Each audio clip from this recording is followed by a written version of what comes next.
In the heart of an ancient land, where the sun beats down like a golden hammer, lies a vast and vibrant savanna. For generations, this sprawling grassland has been protected by a guardian unlike any other. Not a king, not a god, but a boar whose spirit was as unyielding as the earth beneath its hooves. This wasn't just any boar. It was the living will of the savanna, its tusks carved from ancient stone, its hide as tough as the oldest baobab roots. It roamed the plains, a silent, steadfast sentinel ensuring the cycle of life continued undisturbed. Every blade of grass, every whispering acacia, every creature that called this place home rested under its watchful eye. The boar was the land, and the land was the boar, but peace is a fragile thing. Far to the south, where the earth grumbled and the air shimmered with heat, a chain of volcanoes slumbered uneasily. From the deepest, most violent of these, a new power was stirring. It was a terror born of magma and malice, a creature of pure, destructive fire, the fire lion. Its mane was a torrent of living flame, its roar the sound of the mountain splitting apart. With every step, its paws left scorching prints on the earth, turning lush green to black and ash. The fire lion wasn't just an animal.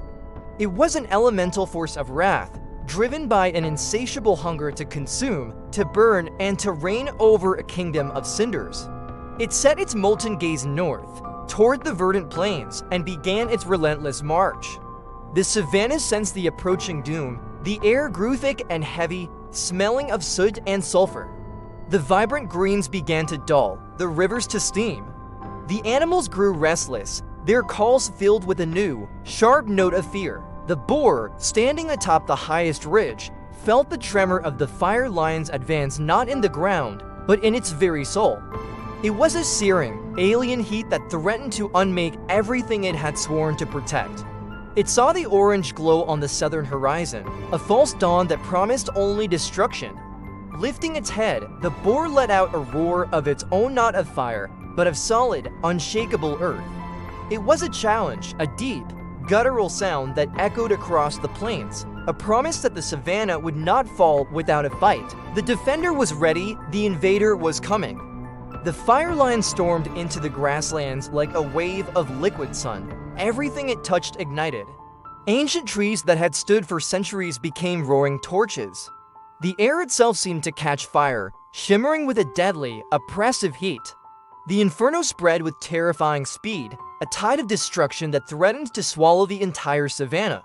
But as the flames licked at the heart of the plains, the boar charged forth to meet the blaze. It wasn't a charge of desperation, but of defiance. It met the wall of fire head-on, its powerful body a living shield. It didn't burn. The land's ancient magic, woven into its very being, protected it, turning the fiercest flames into harmless sparks against its hide. Then the two titans finally saw each other across the burning plains. The fire lion, a maelstrom of golden flame and black smoke, paused its rampage, its molten eyes locking onto the solitary figure of the boar. It let out a deafening roar, a blast of heat and sound that shook the very air, expecting this creature of earth to cower, to break, to burn. But the boar stood its ground, immovable as a mountain. It pawed at the scorched soil, its low growl a counterpoint to the lion's fiery shriek. It was the rumble of deep earth, the promise of an unyielding defense. In that moment, the battle was no longer just for the savanna.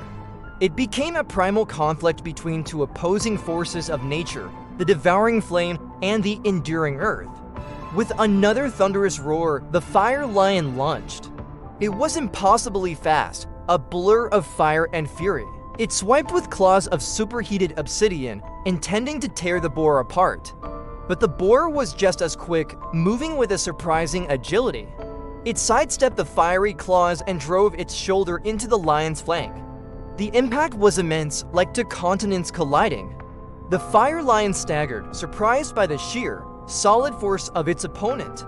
It retaliated, breathing a torrent of fire directly at the boar. The boar, in turn, stomped its hooves, and a shockwave rippled through the ground. A wall of packed earth and stone erupted from the plains, meeting the jet of flame and absorbing it completely.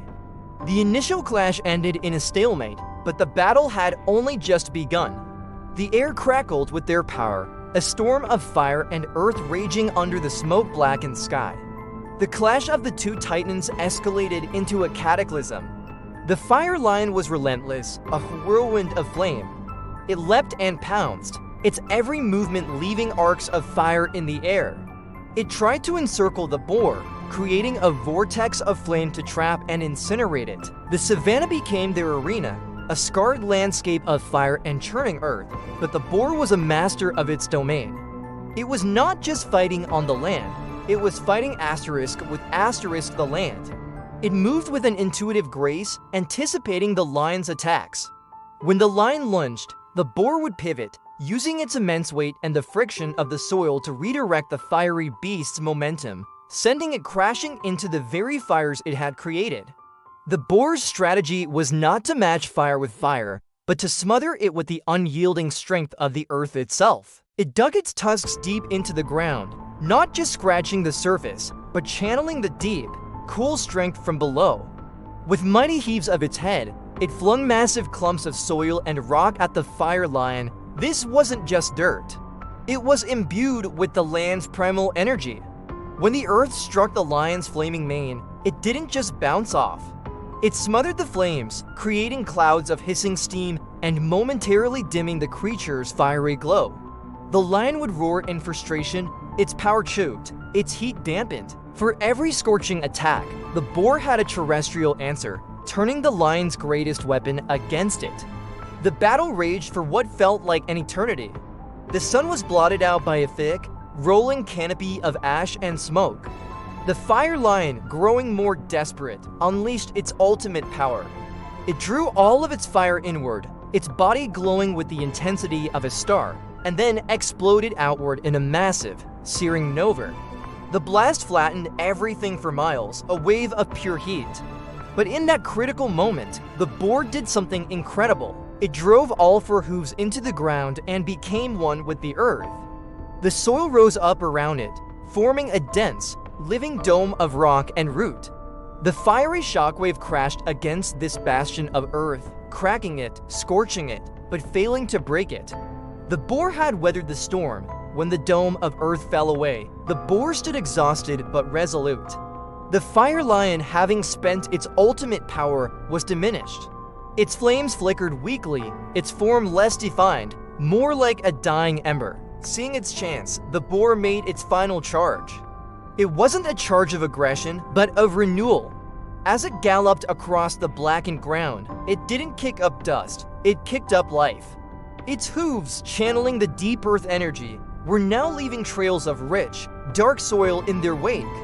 It struck the fading lion not with its tusks, but with its powerful body, a final, definitive push. The blow extinguished the last of the lion's flames, and the creature dissolved into a shower of warm, harmless ash that settled gently upon the ground. Silence fell over the savannah. The world was a ruin of black and gray, a testament to the terrible battle. The boar, weary to its bones, stood in the center of the devastation. But the end of the battle was the beginning of a miracle.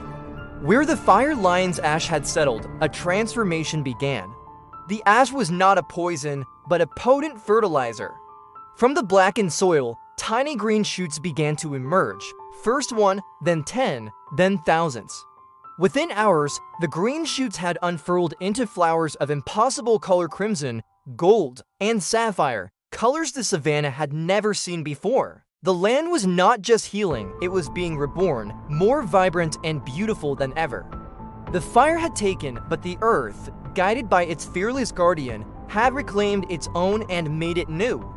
The boar watched, its gray heart steady, as the savannah, scarred but unbroken, took its first, sweet breath of new life. Thank you so much for joining us on this epic journey. If you enjoyed this story of courage and rebirth, please give this video a thumbs up and hit that subscribe button. Don't forget to ring the notification bell so you won't miss our next adventure. We'll see you in the next one.